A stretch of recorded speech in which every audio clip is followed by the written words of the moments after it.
ఇప్పటి వరకు నీ ఇష్టం వచ్చిన పార్టీకి నువ్వు ఓటేసావు, నీ ఇష్టం వచ్చినట్టు నువ్వు చేసావు. కానీ ఇప్పుడు జరుగుతున్న దుర్మార్గాలు కళ్ళారా చూస్తున్నారు. ఇప్పుడు ఒరిజినల్ క్రైస్తవులందరూ, నిజమైన క్రైస్తవులందరూ కూడా ఒక తాటి మీదికి రావటం, ఒక ఓటు బ్యాంకుగా మారటం, రాబోతున్నటువంటి ఎన్నికల్లో ఏ విధంగా అడుగులు ముందుకేయాలో నేనే కాదు, నాతో పాటు దైవజనులు ఇంకా చాలామంది లైన్లోకి వస్తారు. నా సహోదరులు ఇంకా చాలామంది ఉన్నారు, అంత తెర వెనకున్నారు, వస్తారు. మొత్తం వాళ్ళు కూడా లైన్లోకి వస్తారు.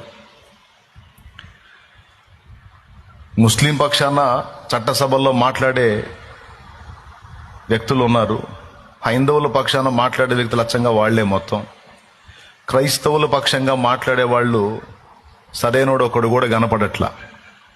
అక్కడ కానీ ఇక్కడ కానీ, అక్కడ పార్లమెంట్లో కానీ ఇక్కడ కానీ ఎవడు లేడు. పాపం ఎవరో ఒక ఆయన ఉన్నాడు, ఊగులాడుతున్నాడు.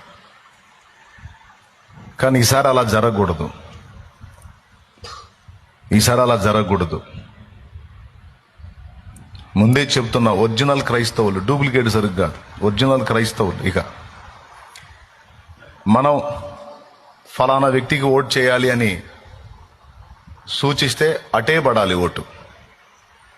ఖచ్చితంగా చేయాలి ఆ పని.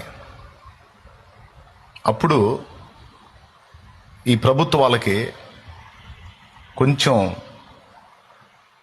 మైండ్ సరిగా పనిచేస్తుంది.